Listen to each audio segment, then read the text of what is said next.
Okay, bros.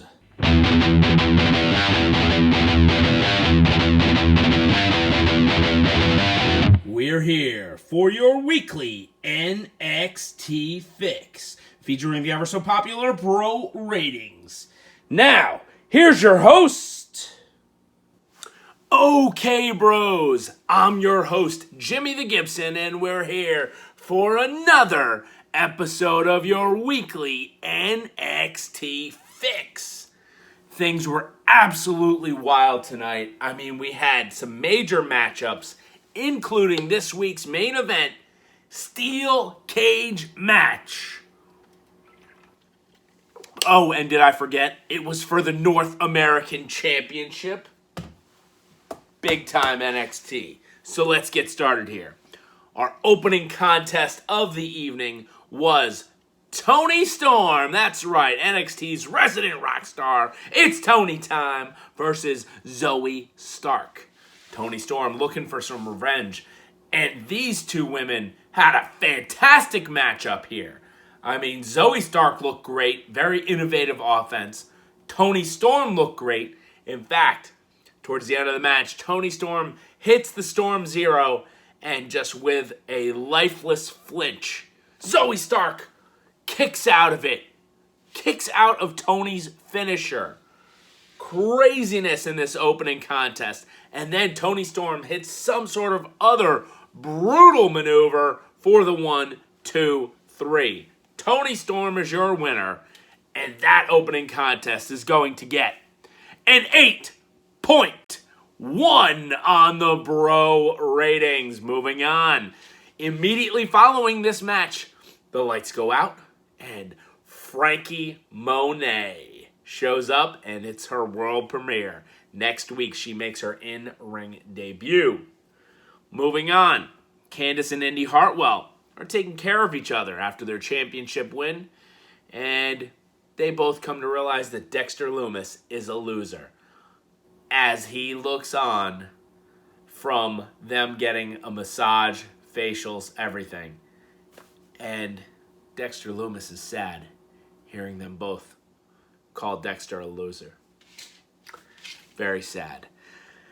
And then we had our prime target showcasing the major matchup for next week, Karrion Kross, Finn Balor, Part 2. Balor says he's ready for Kross, but is Kross ready for him? And the announcers say, if Finn Balor wins, it's a redemption story. But if Finn Balor loses, it's a tragedy. What's going to happen next week? Our next contest, Jake Atlas versus Cameron Grimes. Cameron Grimes comes out, he says, cut the music. Everyone here thinks it's funny what Ted DiBiase's been doing to me. But here's the real Ted DiBiase. He plays a video package of Ted DiBiase's worst moments in the history of pro wrestling, him getting beat left and right. Pretty solid matchup between the two. Very glad to see Jake Atlas get some offense in this. Cameron Grimes got his offense in. And then out of nowhere, the music hits. And we hear, money, money, money, money, money. The $1 Million Man's music plays. He comes out. Cameron Grimes distracted. Jake Atlas with a sunset. Looked like almost like a spinning sunset flip. Roll up. 1, 2, 3. Jake Atlas is your winner. Cameron Grimes distracted by Ted DiBiase. He even tries to track down his limo, and Ted DiBiase says, good luck, kid. You'll never be the $1 Million Man. And apparently next week we're going to have a face-to-face, $1 million face-off. Cameron Grimes, Ted DiBiase. I'm loving Ted DiBiase and all these skits here. Pretty solid match. Glad to see Jake Atlas get a much-needed win, albeit a surprise roll-up. We're going to give this one a 7.7 on the Bro Ratings. Moving on, Pete Dunne is going for NXT Gold. Whether it be whoever wins tonight, Johnny Gargano or Bronson Reed, whether he has to go settle some unfinished business out in the UK against Walter and take his UK title back. But what he really wants is the main NXT title currently held by Karrion Kross. Pete Dunne, Karrion Kross, book that match, and let's have a good time watching that one, bros. Up next, our next contest, Alexander Wolfe with Imperium versus Killian Dain with Drake Maverick. Now, Wolfe and Killian Dain have some past history, both being a part of the group Sanity. They just weren't good tonight against each other. There was interference by Imperium, interference by Drake Maverick. In the end, Alexander Wolfe went to grab a chair, turned around. Killian Dain did this high cross body splash. 1, 2, 3. And that was it. It was, to me, bros, it was basically a throwaway match. The real reason why this match was on TV, because after the fact, Marcel Bartel, Fabian Eichner from Imperium just put a beating to Alexander Wolfe. I mean, they knocked him down. They put the boots to him, kicking him left and right. So clearly Alexander Wolfe is just kicked out of Imperium. But the match, not great. In fact, bros, we're going to give this one a 6.8 on the bro ratings. And now, your 1 minute figure review. Okay, bros, here's the figure we're going to be talking about this week. It is NXT TakeOver Alexander Rusev. That's right, Rusev. Rusev Day in NXT was known as Alexander Rusev. Pretty cool figure because it shows him back in his NXT days wearing a, I don't know what it's called, a tanga or something. Some sort of kilt, in fact. But he was the Bulgarian Monster. And this is his attire. Pretty simple. No shirt. We'll say kilt. And you can't see, but actually bare feet taped on the package here. Alexander Rusev made his NXT debut May 30th, 2013. And this is a pretty awesome figure. And we're back! NXT resumes this week. We have Backstage, Dakota Kai and Raquel Gonzalez are going after the Women's Tag Team Championship. Well, Everrise shows up, and these two guys are hilarious. And they're talking about their Saturday morning show, and they're like, you guys, going for the tag team titles? Why so greedy? You got championship gold. I mean, she's a champion, you not so much. Referring to Raquel being the NXT Women's Champion, Dakota not having anything. And he said, haven't you ever heard of us? We're the Everrise.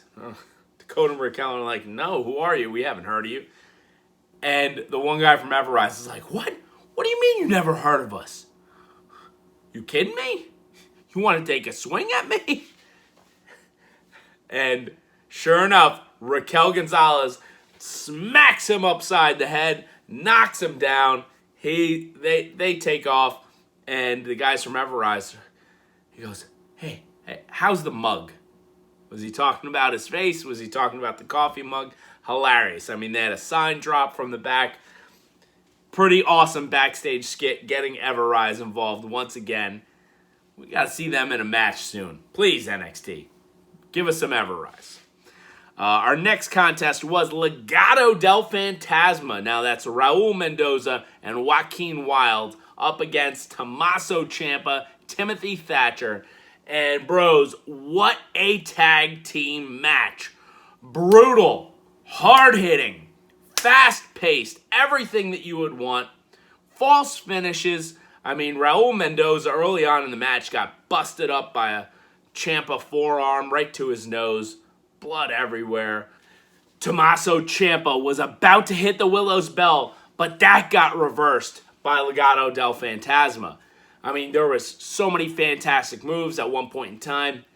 Ciampa was on the outside, and out comes the grizzled young veterans. They hit the ticket to mayhem on the ring apron, roll Ciampa back in, and Legado del Phantasma hits their tag team finishing move, which I believe it's to be named. It's a combo Russian leg sweep from Joaquin Wilde as Raul Mendoza runs against the rope and hits a flying kick. They get the 1, 2, 3 as Thatcher's trying to come in the ring and make the save.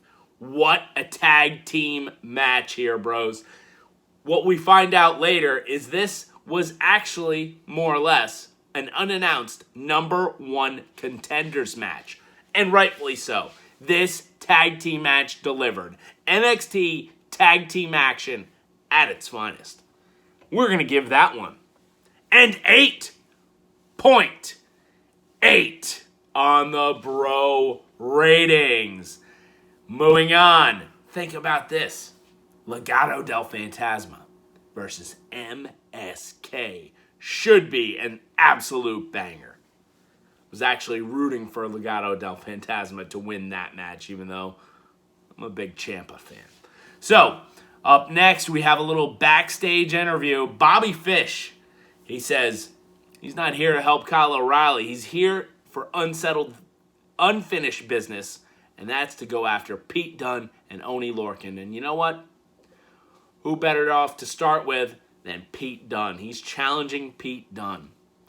Should be a good match there. Candice LeRae, credit card was declined at the spa, so that means they purchased flowers for Shotzi and Ember? Uh-oh. Well, Indy Hartwell finds out about this, and she's like, wait a second, so that means Dexter didn't purchase those flowers, but you did? That means Dexter still loves me? And Indy Hartwell was so happy, and Candice was pissed. Next match, we had Aliyah versus Sarray. And I'll tell you what, bros, Sarray, something special here. I mean, the potential matchups we have here. Sarray versus Dakota Kai. Sarray versus Toni Storm. Sarray versus Raquel Gonzalez. And Sarray versus Io Shirai.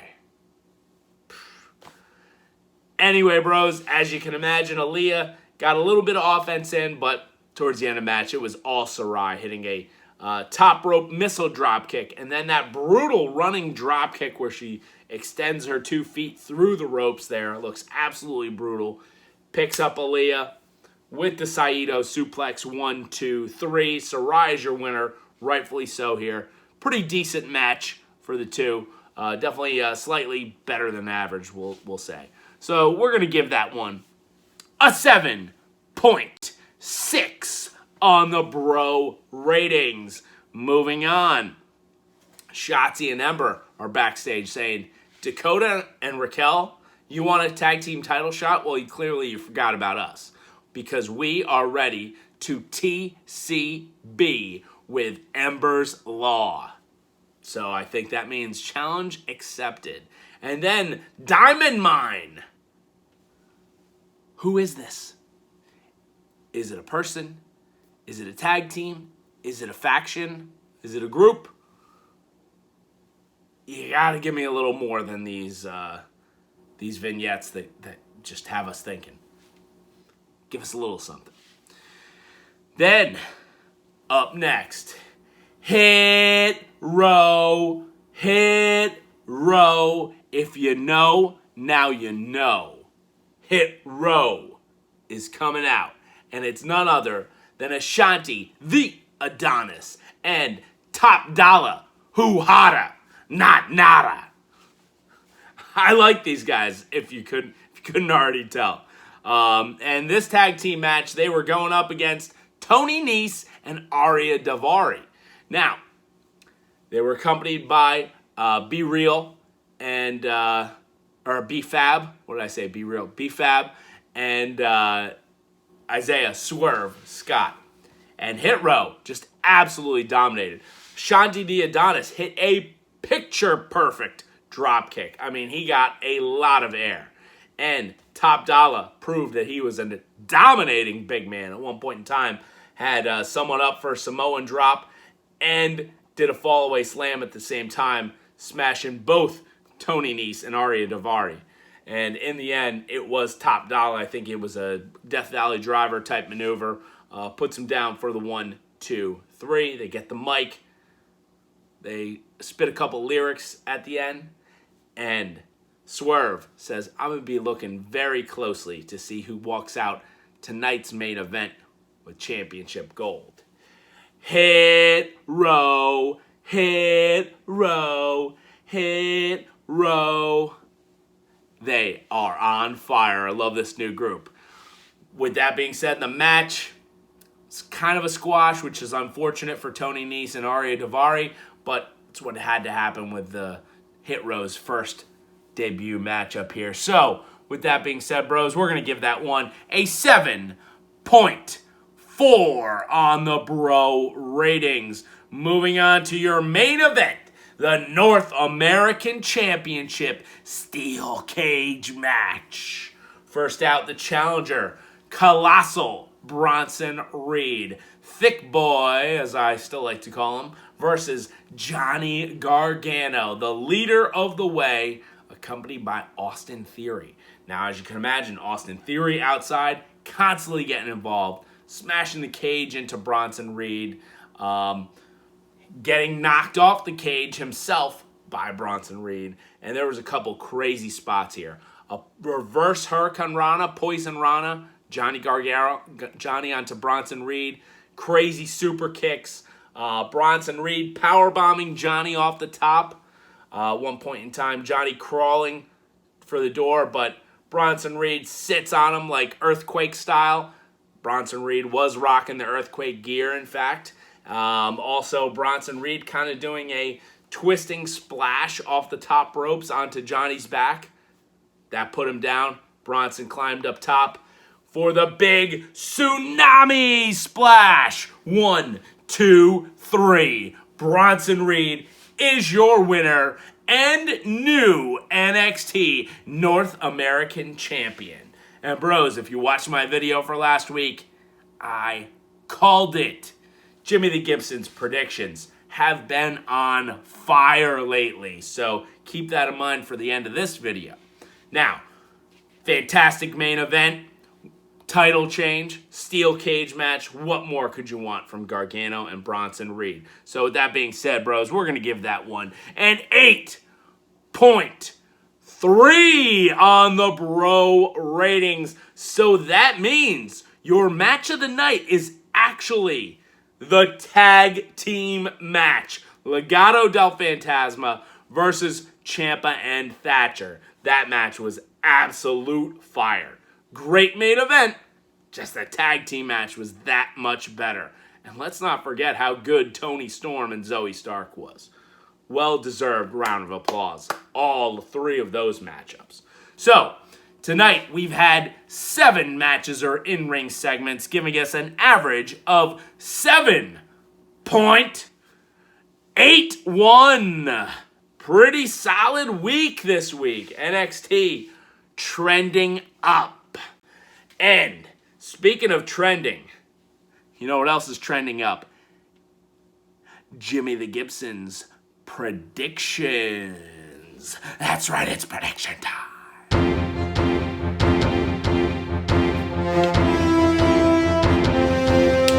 NXT predictions. Here's what's going to happen next week on NXT. We're going to have Pete Dunne defeats Bobby Fish.